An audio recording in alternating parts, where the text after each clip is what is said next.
Hello and welcome to another video. So today we are taking a look at a Havencraft deck. This one is in Statued Seraph. I've been wanting to play a Seraph deck for quite a while now, and I just never found one that I could get to actually go off. But in this particular case, we did. So of course, being a Seraph deck, we are playing in Unlimited. It's the only way you can use Seraph.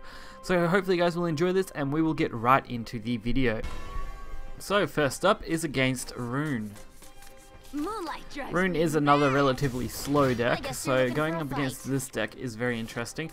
Of course, we are on the slower side, so if Rune did get their D-Chef combinations off, we would be pretty screwed. But we have a Black Inscription, Snake Priestess, and a Beastly Vow for pretty immediate value.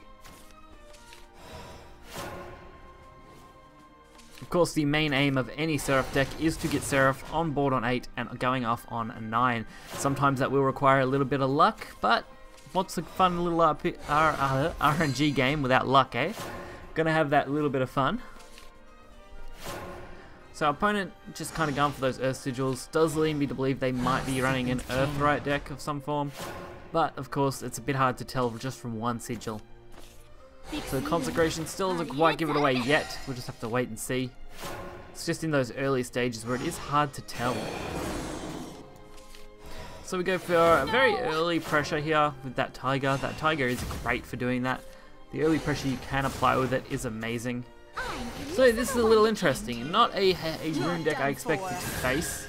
You don't normally see this, so getting to see a Mammoth come down like this is pretty interesting. My king. Of course, Acolyte's Light is pretty perfect for dealing with it, which will allow us to do 6 more damage to the face, with a pretty immediate follow-up.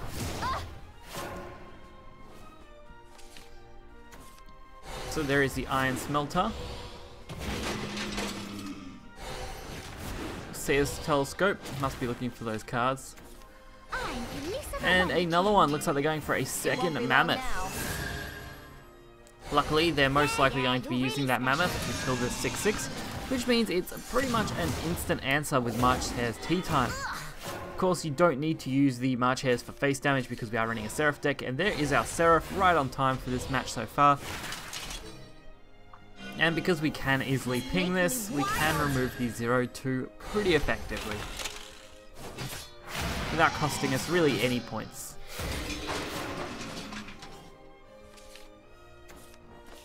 Grand Summoning is a pretty ideal card, so getting it out now is pretty amazing for them. Of course, with something like Black Inscription, we can at least deal with this. Or Acolyte's Light actually, and Black Inscription, we can actually remove 2 for 1. Of course, instead of Acolyte's Light, I would probably recommend running the other Banish card that removes multiple of the same card. I mean, I'm pretty sure that's also a 5-drop, so Acolyte's Light is an odd choice in my opinion. But this was how the deck was structured when I found it, so I thought I'd at least give it a go for its whole route. But if you are going to make a change, definitely Acolyte's Light. Change it for the other banishment card that's of the same value, but has the ability to remove multiple of the same followers on board, which is much better. So now we are in a little bit of a tough spot. We're not going to die immediately from this board at least, but we are going to need a really good draw to be able to get the win. Luckily, you do run quite a few countdown spells or followers that allow you to drop this countdown. So the odds of us drawing 1 is reasonable. Of course, that Curate isn't it, so we are left with 1 more chance to draw it, and we get it. The Sister Initiative is going to allow us to win this game. Sister Initiative just killing this.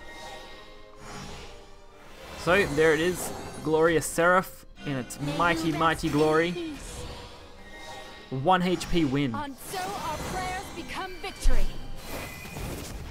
Impressive. Back in the days when I wish we could just Seraph all the time. I loved those days so much.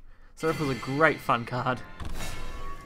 Next up, we have a Haven matchup. So, this not so much a mirror. Not many people are playing Seraph on ladder, so don't expect any kind of mirror matches with this deck typically, and you will get steamrolled by aggro decks pretty quickly.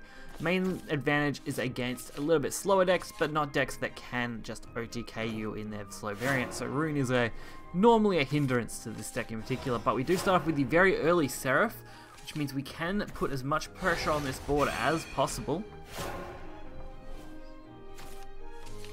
So there is Godscale Banquet. I like putting that card down on 2, especially if our opponent hasn't really played anything exciting. They are going for the Sacred Plea, which I still maintain is a better card than Globe, depending on the deck you're running. If you are running a deck where you're more important to draws than Countdown Amulets, it's definitely way better. But if you are just looking for a Countdown Amulet, like in a Seraph deck, that's where something like Globe is much, much better. So there is Beast Call. Not a shocking development. I do go for the Hollow Dogma on these Snakes so that I have the Initiate on them. Although that does cost me 1 Countdown card to use with Seraph, but I was willing to take that in this early stages of the game, just to guarantee that these Snakes would have some advantage. Because we aren't seeing any major play from our opponent, which is great.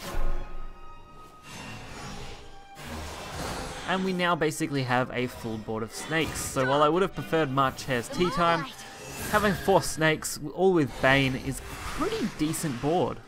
Especially since we do have double proc on that Seraph now with both Healing Prayer. So all we really need is to survive until turn 8. And there is the Hide. That is a really nice card to get right now. It's going to give them a lot of value. Not quite hitting what they want though. So it is going to cost them. We are going to get a full board removal at this rate, and this rabbit is just going to disappear straight out thanks to Black Inscripture. And there is our third proc for Seraph. So with the Acolyte Slate and the March Hare's Tea Time, we should be able to maintain the game until 8. So we only really need to get through next turn, which that's what March Hare's should be great for. And then we can pretty easily use the Instatued Seraph and the combo cards just to finish this out. It just comes down to, will our opponent flood or will they basically pass their turns, which this turn is looking like a free turn for me just to drop March Hare's, and then next turn I have more than enough cards now to really win this game.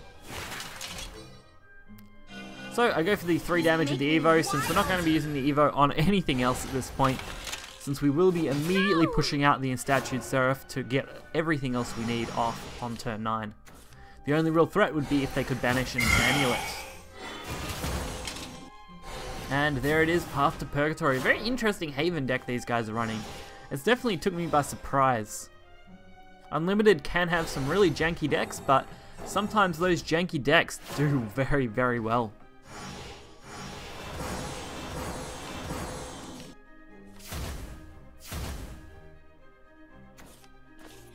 And there is Altered Fate.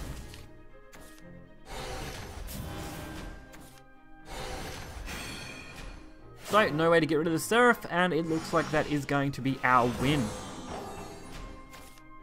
Very, very easy win there. We also managed to maintain our 20 health, which is great. May you rest in peace. And there we go. Seraph goes off. We get the golden wings. And it goes straight to their face to win us the game.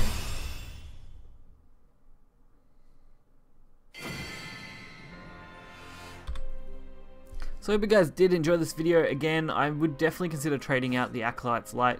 It's just banish an enemy follower, so I do think the other banishment 5-drop is better overall, so I definitely recommend running that over that. Everything else though does fairly well. I wish I had got to use Candelabra. I do like that card quite a bit, but it is definitely a one-off card in this type of deck. But if you have other cards to make it, you've missed Seraph, I recommend giving it a go. You may not win a lot of games, but it is a lot of fun. So if you enjoyed the video, hit the like button and subscribe. You'll find the deck list in the description below, and I will catch you guys next time. See ya.